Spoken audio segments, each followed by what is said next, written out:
নমস্কার বন্ধুরা, আজকে আবারও একটি রেসিপি আপনাদের সামনে নিয়ে এসেছি। সেটি হলো গাজরের পায়েস। এই গাজরের পায়েস রেসিপিটি আমি কিভাবে তৈরি করলাম সেটাই আজকে আমি আপনাদের সামনে তুলে ধরব।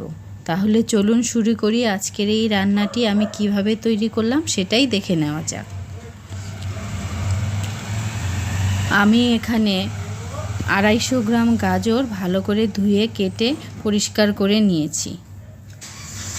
এখন আমি গাজরগুলোকে একটি গ্রেটারের সাহায্যে গ্রেট করে নেব।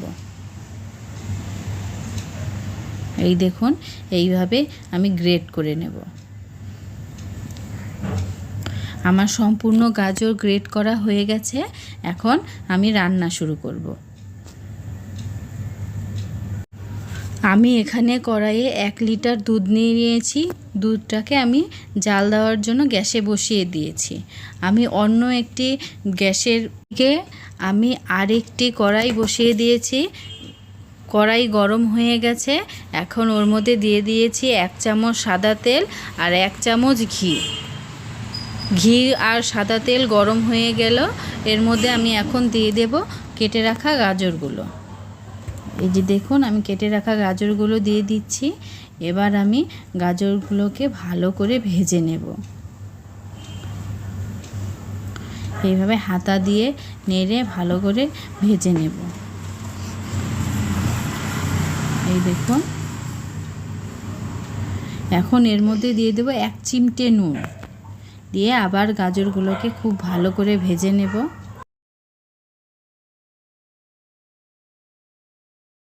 আমার গাজর ভাজা হয়ে গেছে। আমি 5 মিনিটের উপরেই 5-6 মিনিটের মতো গাজরটাকে হাই ফ্লেমে ভেজে নিয়েছি। গাজর ভাজা হয়ে গেছে।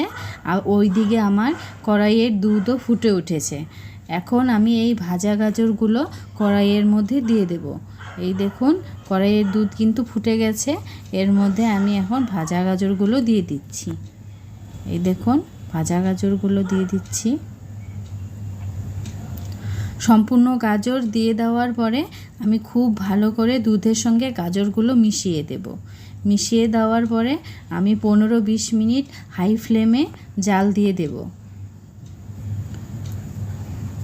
এই দেখুন, 15-20 মিনিট আমি হাই ফ্লেমে জাল দিচ্ছি। জাল দেওয়ার পরে এই দেখুন, দুধটা পুরো ক্ষীর হয়ে এসেছে এবং গাজরগুলো খুব ভালো করে সিদ্ধ হয়ে গেছে। এই দেখুন, এর মধ্যে দিয়ে দিলাম 100 গ্রাম চিনি। এই দেখুন, চিনি দিয়ে আবারও 5 মিনিট আমি খুব ভালো করে ফুটিয়ে নেব। এবারও আমি গ্যাসের ফ্লেমটাকে হাইয়ে রাখব।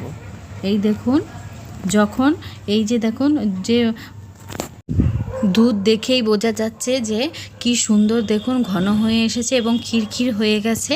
আমার এই দিকে পায়েসও রেডি হয়ে গেছে। এই জন্য এর মধ্যে আমি দিয়ে দিলাম, আমি আগে থেকেই ভিজিয়ে রেখেছিলাম যে কিশমিশ, সেটা দিয়ে দিলাম।